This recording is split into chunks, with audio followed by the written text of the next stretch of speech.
What's going on, YouTube? Today's video, I'm going to be going over something, highly controversial in the motocross community right now, and that is the Stark VARG. As most of you know, I've been spending the majority of my 2024 on the all-electric Stark VARG. Now, I didn't realize this up until just recently, but I do have almost 100 hours on it, so I figured it'd be good to kind of make a video on it and give my honest opinion and honest review of the Stark VARG at 100 hours. Before I get into this, make sure to give this video a thumbs up. Make sure you're subscribed as well. It definitely does help me. Now we'll start off with the pros and what I really like about the bike. For starters, it obviously looks, the aesthetic of the bike is amazing. The bike looks awesome. I'd say probably the first 10 hours or so, maybe 5 to 10 hours, the bike, because it's so skinny and there's no real there is a radiator on it, but it's not where the usual, kind of behind the shrouds where the radiator on a normal dirt bike would be. So the bike's very skinny to start off with, and that kind of took me a really long time to get used to. And it's also pretty slippery. If you notice, I have a lot of grip tape on the side of the bike, along with my little fake shifter that I use, which has multi-purposes obviously, but it's very thin and it almost kind of feels like a 252 stroke or like a 125. At least I'm comparing them to YZ 125, YZ 250. But they're very thin, very easy to get used to, and very comfortable. Even if it took me a handful of hours to transfer over and kind of get comfortable with it. And obviously throwing my own bars and foot pegs and getting suspension set up and all that, plays a factor in that. But after I got it kind of set up for my riding style and my height, weight, everything, I adapted to it like that. Another thing I really liked was the instant torque and the instant power. It's right there. There's no throttle delay. There's no bog in. There's none of that. I really like the torque, and especially for the riding that I do, it kind of takes doing the whole whips and all that stuff to another level. And just having the instant power there. Yeah, you don't have the sound, but having the instant power is something you can't get from any other bike out there. It's just, you can't replicate it. And I immediately fell in love with it because it makes a lot of stuff extremely easy and efficient, especially cornering. And it's pretty cool to also have the option for the handbrake. I've only ridden that, I think maybe once or twice. The very first time I was riding these bikes, I personally prefer the foot brake, and that's why I also have the fake clutch on there just for muscle memory. But it is cool to have the options to run the brake on the hand. That way you don't have to lift your feet off the pegs, or it simplifies your technique down a little bit. And you can kind of treat it, at least when I rode it, I kind of treated the rear handbrake like a clutch. It doesn't work exactly the same, obviously, but you can drag it, very lightly in some ruts and stuff, and it kind of settles the bike and plants the bike a little bit more. So I thought that, that's a pretty cool option. It basically feels like a big motorized mountain bike at that point. Obviously, I run the foot brake because I don't want to give up the basic fundamentals that I've, spent my whole entire life up until this point learning. But for maybe a new rider or somebody that's, trying to switch it up or work on foot technique or whatever, the handbrake is pretty cool. And not to mention, there's literally no maintenance whatsoever on those bikes. Like I said, I have 100 hours on it right now. I've changed the chain and sprocket once, but I have never tightened it. And I believe that's due to the fact that there is no clutch and you're not stretching and putting tension on the chain constantly. You'd think because of all the torque, it would stretch the chain out extremely quickly, but I have literally never tightened the chain. It does have gear oil, so you have to change the gear oil in it, I think every 30 hours, but I totally forgot to do that when I first had this bike and ran it to 50 or 60, and the oil was still, perfect. So extremely low maintenance, just the normal, chain and sprockets once in a while, brakes.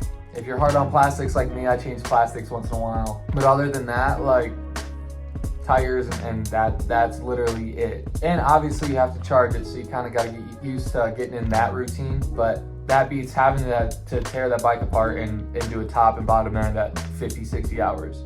But here are the cons that I've kind of faced since owning one. And I know a lot of people will kind of hate on these bikes a little bit, and they'll take these cons that I'm saying and spin them into something completely different.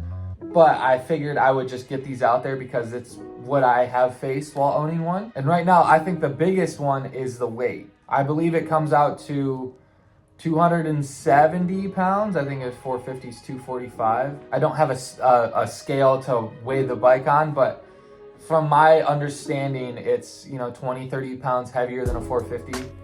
But you really don't feel it until you put it on the stand or take it off of the stand. When you're riding it, obviously it doesn't feel like it. For me, going back and forth between the 450 and the Stark, I definitely think the 450 is heavier when I'm riding it, especially in the air, for sure. The Stark feels weightless in the air.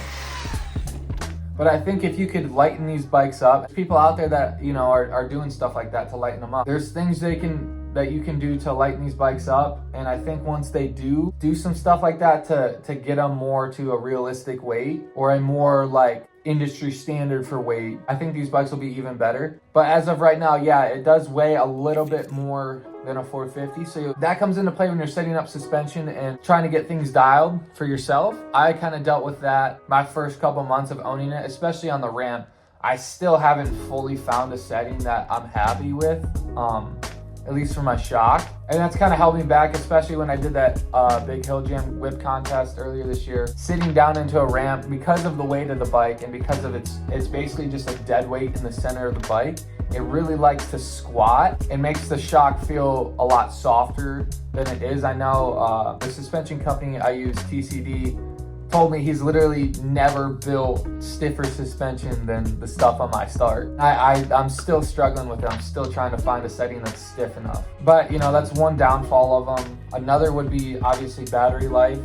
Battery life is a huge thing. Battery technology is a huge thing for them. I think if they can either make the batteries a little bit more affordable and hot swappable, or at least a little bit easier to swap, I think if you combine that with a battery that can last a little bit longer, these bikes will take over. Obviously, nothing's perfect. No company is perfect. If you combine those two, weight and battery life, and improve on those, the Stark will be the bike to have. And I'm not taking away from the combustion bikes either. I really love my 450.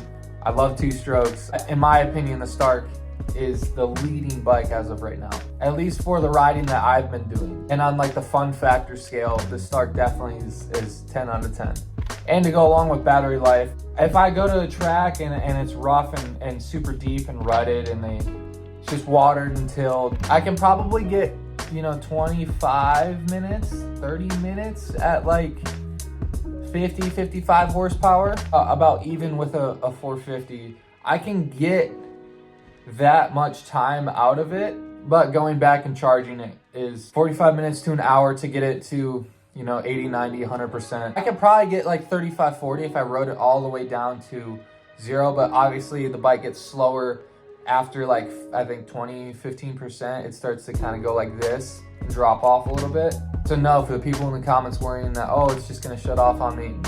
No, it's never gonna just like shut off on you. You'll have signs and warnings, and obviously you have a little display on your bar pad there that'll tell you what percentage the bike's at, and you can kind of base it. But if you're going off a feel, yeah, you can tell at like 15 to 20% that it's starting to get a lot slower and drop off and kind of teeter off downhill. But if I'm riding it on ramps, which is what I mostly do, ramps and free riding and whips and stuff, I can get a whole day's worth out of one charge. I think the max amount I've done in a day, I think I hit a ramp 120, 125 times, 118 or something like that. And I don't even think I was at 50, maybe 40% at the end of that. And that's at my settings for ramps I'm at 58 horsepower, 0% regen. So I don't even have the regenerative braking, which would charge the battery a little bit.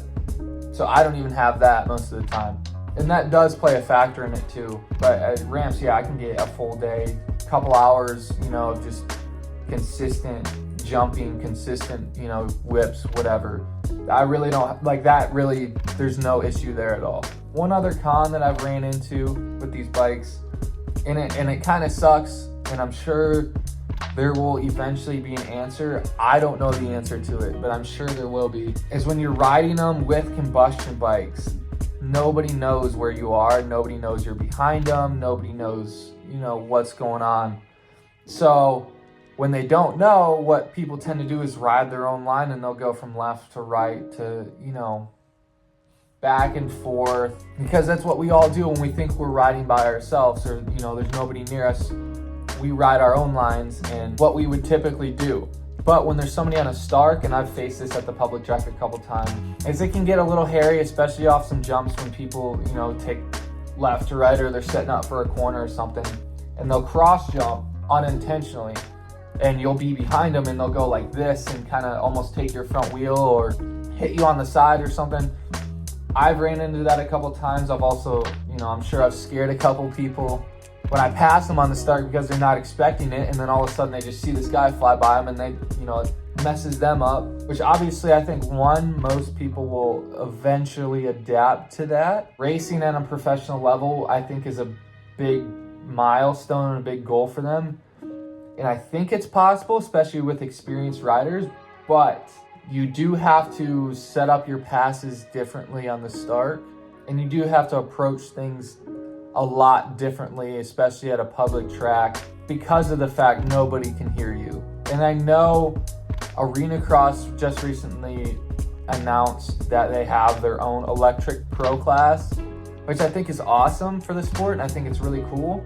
But I know the Stark, the people over at Stark really want to get these bikes to be competitive with the combustion bikes. I think they got to find an answer to, that problem, whether it's at the pro level, everybody at tech inspection has to have maybe a little blue light or a little light or something on their bars to let them know that a Stark's behind them or something. Maybe when they get within range, I don't know. I'm trying to solve a problem that, I don't know. I think once they figure that out, that'll definitely help progress the sales, progress people's thoughts on the bikes. I know there's a lot of people out there that see Starks and despise them, and I know a lot of people love them. And I haven't met one person that's ridden the bike, especially, I go to the public track, people are asking me questions.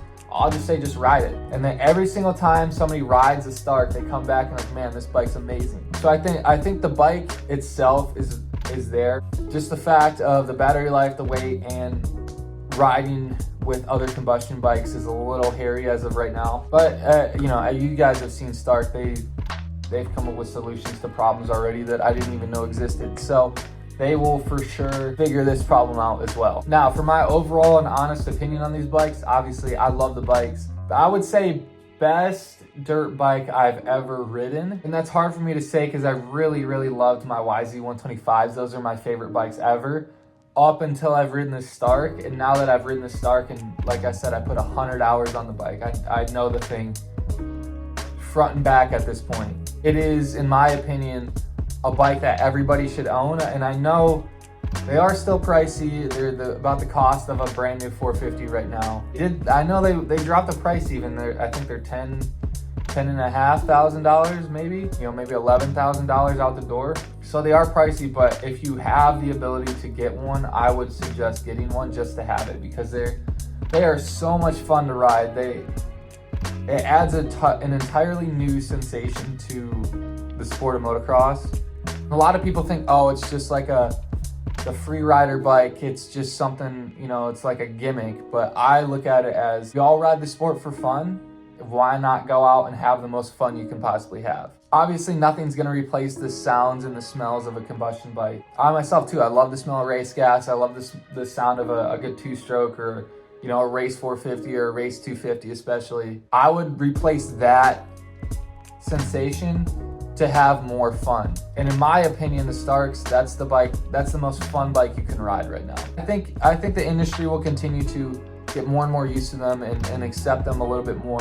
Like everything, it needs time. And I also encourage everybody that seems to have an opinion on them, but they haven't at least been up close with one and ridden one, to go out and contact your local representative, contact Stark directly, and set up a demo ride with them, and try to get your hands on one and ride one before you put your full opinion out there, or before you make your mind up, because these bikes, I keep preaching it, but they are amazing. You corner so easily, you can throw them around in the air like nothing, and it truly is a new sensation. And one of the things I really want to do is I want to get a heart rate monitor on me, and go out and do 2 laps on a 450 and 2 laps on a Stark and see if my heart rate is lower on the Stark. That's one thing I've kind of noticed, is because there's no noise, because I'm not, clutch banging and revving and all that, my heart rate, at least it feels like I'm a lot more calm and I can make smarter decisions on the Stark.